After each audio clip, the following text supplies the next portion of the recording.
Put your executive summary in the bin. Welcome to this video where I'm going to walk you through how to create proposals that sell when you aren't in the room. Very quickly, if you're wondering who I am, my name's Joe Milnes. I'm a founder of Revitech. I've coached and helped over 300 founders to design scalable sales systems that have closed over £185 million in revenue. And I've trained sales teams from standing starts to doing over £1 million in a month in less than a year. I love all aspects of B2B sales. In this video, we're going to cover proposals step by step so your proposal will close for you when you aren't speaking to your prospects. Let's get into it. Most proposals that I come across before we start working with people suck. They tend to start with an executive summary, then they go on to talk about the solution and the company and how great they are, and nothing's about the prospect. And the result is that when an executive picks up that proposal, they just see loads of gumph about a company that they don't know anything about, talking about a solution which is technical and they don't know anything about, and it doesn't mention anything of their problems. And that's why a lot of deals stall, and especially when it's multiple stakeholders, they don't go anywhere. You just get ghosted. So the key to being able to engage stakeholders when you can't get FaceTime with them is making sure that your proposals or any assets that you send to a customer can sell for you when you aren't in the room. Any executive should be able to pick it up and see clearly why they should take action, why they should do it with you, and why they should do it now. And in this video, I'm going to talk you through step by step how to build a killer proposal which closes between 30 to 40% of the prospects that you send it to. Let's dive in. So this is the sync selling proposal template that we're going to go through. Now, I've already covered it, but a proposal is not about you. It's about the prospect, about the pain that they're in, about what it's costing them, and your proposal should read like a recommendation of the best, lowest risk, best value way for the prospect to get from where they are now to where they want to get to a better future state. And it should take them through step by step and answer every possible question or objection that a prospect could have to investing in your service, and clearing the way so that it's very easy for a prospect to decide, yes, it makes sense for us to do business with this company. Most deals die because prospects can't decide yes. So by not being able to decide yes, they decide no by default because they can't decide. So the proposal is your weapon, where it should deconstruct all the reasons for not doing it, highlight the reason for doing it, make a clear case for why you're the best person to do that for them, and then lead them on a clear path. And that's it. Luckily, it's quite easy to do. So we're going to dive in. The three biggest mistakes I see is, one, sending proposals rather than presenting them. You want a proposal to sell for you when you aren't in the room, but you should absolutely not send a proposal to a prospect without walking them through, especially with your main stakeholder first. A proposal is not a boomerang, so don't expect it to come back if you send it to a prospect. It's so important to be able to answer questions, present the solution, and explain away potential objections, and also find out what other stakeholders might think about the solution when you're walking through the proposal. If you send the proposal, you don't get any of that. And crucially, if you send the proposal, the prospect has to pick it up. They have to make sense of it. They have to find what the information is that they're looking for, and then you have to get them back to the table. So you should always arrange the call and say at the end of the discovery call, it should be, okay, I'm going to put this tailored proposal or quote together just for you, be very specific to your business. And then the next stage after this is I'll walk you through so I can answer any questions on the fly so that you've got this and it absolutely fits exactly what you're trying to do. Is that okay, Mr. Prospect? Yes. You won't get any pushback. And even if you have to send it to a closed bid, you're still positioning it as an opportunity just to check that you've fulfilled on the brief that you've been given. So never, ever, ever, ever send a proposal and not walk a prospect through. Very quickly, if you want to know how this would work in your business and you want to start working with us so we can build out the proposal and other elements of your sales process for you, then you can start working with us for £1. Just click the link in the description, book a qualification call, and if it's a good fit, I'll speak to you soon. Next, biggest mistake is making it about you. The prospect does not give a shit about you, your company, your service. The only thing prospects care about is if you can help them get them what they want, and it's a fair exchange of time, effort, value, money and resource into you for a better future outcome. Now, if you are talking about you, your product, your leading supplier of XYZ, that is not about the prospect. So you are lowering the chances of the proposal resonating with your prospect, because they want to know that you understand their problems. They want to know how you're going to fix it, and they want to know why they should take action to solve that problem rather than just kicking the can down the road. You can't do that if you're just talking about yourself. And next is, there has to be a logical case in proposals for taking action. If there's no business justification for moving to your service or product, then there will be no business for you because B2B businesses work in that way. A founder or a CFO or an MD, their sole job is to deploy capital and resource in the way that's going to most likely grow the business. So you can't just rely on emotion and being a good guy or building a relationship with the prospect to get it over the line in most B2B sales. What you need to do is build a logical case alongside the emotional one so that there's a business case that accompanies the move. If it makes good business sense, then it's much easier to move forward with it.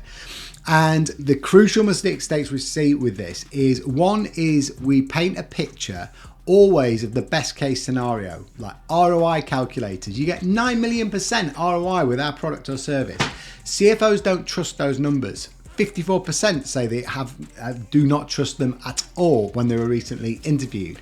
So you need to paint a picture of the worst case scenario. If the worst case scenario for investing in your solution is still worth the investment, then you're absolutely golden. But most of us just concentrate on the best case scenario, and that's where people fail. The other is we focus too much on the gap between current state and desired state in terms of a positive, i.e. a future state. We want to focus where we can on the cost of inaction. And the crucial difference to that is that you want to build a business case for how much it is costing that prospect to stay where they are and not take action. Because we can't manufacture urgency with price discounts or end of the month. Like, they are really ineffective compared to shining a light on a prospect on where they are now and what it's costing them not to take action. As an example, if I speak to a prospect and they have 10 conversations a month and they're closing one of those, but they should be closing 3, and each of those deals is worth £10,000, then by not employing our services, they're costing themselves £20,000 every single month as a tax not to have their close rate at 30% where it should be, as opposed to 10%. And that's much more powerful than saying, oh, we'll get your close rate up to 30%, in which case you'll make this more in the future, because you're saying, actually, just by not doing that, you're costing yourself that as an ignorance tax, not knowing how to close at 30%, and it's much more powerful. The key three things that a proposal needs to cover is why do anything at all, why do it now, and why they should do it with you. If you can cover all of those 3 things, then you're putting yourself in a much better position than most of your competitors. At the very, very least, it should cover every single one of those. But the proposal that we're going to walk through now is going to do that, but it's also going to add some extra killer lines, killer slides that will increase the chances of a prospect coming across exponentially, because we also try to deconstruct the common reasons or objections and your competition throughout the proposal doc. So this is it, section by section. Now, this is a standard B2B proposal. If you have a really short, simple sales cycle, so less than, say, £3,000 investment, then you can reduce this. The amount of information a prospect needs to make a decision decreases with the level of investment or risk. So that is why more technical, complex sales would have a long proposal and probably multiple touch points. You'll have a commercial proposal like this, and you'll probably have some technical documentation. This is a good standard B2B for most agency type, SaaS type services. If you are selling lower ticket, like £1,000 to £3,000, then you can probably reduce that, but this is the go-to. Start with this, come to me with, post so many questions if you've got any like concerns that it might be too long, but start with this. It will give you a really good basis for converting customers. So section 1, it should be about the customer, but crucially section 1 should cover it should be phrased of what we understand. You should show that you are listening to that prospect. It's where they are now, where they want to get to, and why they can't get there with their current state, and what the gap is costing them. So this can be 1 to 2 slides, but it's saying, look, we know where you want to get to there. This is what you do. This is why you can't get there.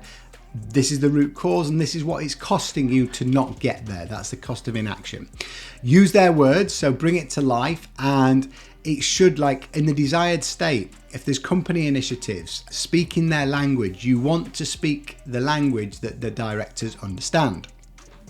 Next, their problems. You want to list the problems that they are experiencing, and the problem, what it's costing them, and the business impact of those problems. Ideally, you want to be able to quantify it. I said that a bit clumsily. So you want to be able to stick a number on what the impact of that problem is. So the first part of problem is, the proposal is, we understand you, we get you, we're speaking your language, and these are your problems. You'll get people sat forward rather than thinking, oh yeah, it's just an executive summary of generic information. Next, you're saying, okay, so we understand that you've got in the problems. The question that's going through the prospect's mind is, yeah, but we've got some other alternatives of solving this. So this next section is where you kill off your competition or common objections, and status quo is one of those. So you list the alternatives to your solution, and this sounds counterintuitive, but you say your options could be doing nothing. You could do it in-house, or you could use another competitor. The beauty of including your competition in this slide is that you can control the narrative. So you can say you could do nothing, but as we've already established, it's costing you £20,000 every single month not to take action on this, and we've got a proven framework that you can help gain market share with that. You could do it in-house, but it'll take you longer, it won't be as good, and you've already got loads of resource focused on insert company initiative. If you own the narrative of that and present that to the customer, it's very difficult for them to come back and surprise you with it later on. So effectively, you're nullifying the competition. I love this slide. Next is what you get, and this is a list of clear outcomes that the customer gets from investing in your product or service. Now, it should not be a list of what you do, it should be what the customer gets. The clue is in the title of the slide. So you want clear outcomes. As an example, you will get an increase in close rate within the first few weeks. You will get predictability in your revenue, so you'll know what deals are going to come in when. You will see the gap close between the top performers and the bottom performers. So all of these are what people will get as a consequence of investing in our service, but we've listed them as the outcome first. If you struggle, just put into Claude or ChatGPT, say, this is what I'm proposing I list. Can you just check that this is outcome focused for the customer?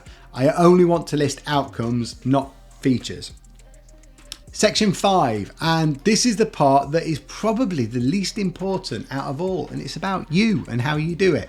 But this is where you say, okay, these are your problems, this is what it's costing you, this is why the options or alternatives won't work, this is what you'll get with us. Step 5 is just walking them through the process for how you get them that result. The reason it's least important is people will buy the outcome. As long as they're confident you can deliver the outcome, they will invest in your product or service. They want the destination, which is the holiday resort in the Maldives. What they don't want is for you to walk them through how you get them there, which is the airport taxi, the check-in, passport control, security. What you want to try to do with each step of your mechanism is make sure it's increasing the perceived likelihood of success. So positioning you as a market as one. And the way you do this, each step you say, this is what most people do, this is why it doesn't work, this is what we do instead, and this is why it works, and then proof if you've got it available for each step. Think 3 to 5 steps. I really like selling in threes, so it's for us, we'll give you clarity and diagnostic first, then we will give you the then we'll build you the assets, and then we'll give you the coaching and the implementation. But at each section, this is what most people do, this is why it doesn't work, this is what we do, this is what you get. And make sure that you're selling the outcome again. And with this, you should be relating it back to something in their environment. So remember, you said that at the moment you don't really know why sales aren't closing, and that's what's really bugging you. This is why we do the first stage of the engagement. We'll give you absolute clarity on everything that you need to do and the levers to pull and why they will work for you. It just lands so much heavier, and you'll see people sit up as opposed to you presenting the solution. Next is the business case. We talk a lot about building a business case and a logical case. You want to be able to take them on a logical path and say, well, this is where you are now, this is what we'll do, and these are the target metrics. And this is the best case, this is the worst case. This is what's included as the next stage, which is the value stack. So this is where you stack your deliverables to add and increase value. So you're stacking up the value. And this is one thing this is one area where you would list the deliverables. And the idea is that you can increase the perceived value by taking out what you would do for the customer and then listing the component parts, therefore increasing the value of what you're offering. It should read like, wow, I'm getting an awful lot for my money. Next is the investment. Now, this is the section which is the investment, and you want to anchor the price against something ideally before you present the price that you do. And the key to this is that they consider that. So one of the things that I do sometimes is, and have done really effectively, is in the value stack, I include the value of each of the component parts. So it stacks up, and then it will say something like £25,000. And I will pause on that slide. And then when they go to the next investment slide, it says the actual service is £10,000. There's a visible sigh of relief. They've already considered the option of £25,000, and then you've dropped it. So it by naturally increases the desire because they wanted it and considered it at £25,000. So when you're saying, oh, it's only £10,000, it makes a big difference. So ideally, before you present the investment, you want to be able to anchor that against the higher price before doing it. Ideally, you want to present the worst case scenario here and any reversal of the risk. So if you have a guarantee or you have a worst case scenario calculator, anything like that, it should be after the investment. So you can say, and it only costs you £10,000. And worst case scenario, if you did this and you still didn't get your results, we would work for free until you do. Or we would include X, Y, and Z to make sure that you get the results. This is where you really build your momentum. So any risk reversal or painting the picture of worst case, what's the absolute worst case that can happen, you put in this section here. Next, frequently asked questions. The top 5 to 8 questions that prospects ask and the objections or common reasons for not going ahead with your service. You want to list these here and then preempt the common objections. So every question that a prospect would have that could derail the sale, you want to put it in here. We want to control that narrative. So if you control the narrative and you kill the zombie up front, it means you can't get surprised by it later on. And that's it in terms of the section. So presenting it, you want to make sure that you're setting the frame when you present the proposal. I'm going to walk you through step by step the recommendation we put together. I think it covers everything we've discussed, but obviously I want to get your input. At the end, we'll have some time to answer any questions and talk about the next steps, providing you haven't said no. Does that sound okay? Yes. And then you just go through and walk through. And quick thing, the difference between a proposal and a sales deck, which is really easy. A sales deck is very similar to a proposal, but it's generic. So it's persona-led and problem-led, whereas the proposal is brought to life for the customer. So the sales deck you would send at the beginning of the sales process to engage prospects, whereas the proposal you talk through and it's unique to the customer. Worth referencing as well is that the one-page business case is different to both of those. A one-page business case is just the logical information. So the business case And you just use that when your prospect or champion needs to sell or engage stakeholders internally. Sales deck is a proposal but generic, and that's something you use at the beginning of the sales process. Proposal is something that's customized very specifically to the prospect, and that's what you use at the end of the sales process. It should be the last hurrah. There should be no reason for the prospect not to do it when you present that proposal. That is the winning hand. A business case or the one-page business case could be used before the proposal if your champion needs to go and sell internally to other stakeholders. And that's it. So step by step, you have everything that you need there. You know what not to do. You've got a checklist there that you can do that. Any questions, let me know. Other than that, see you in the next video.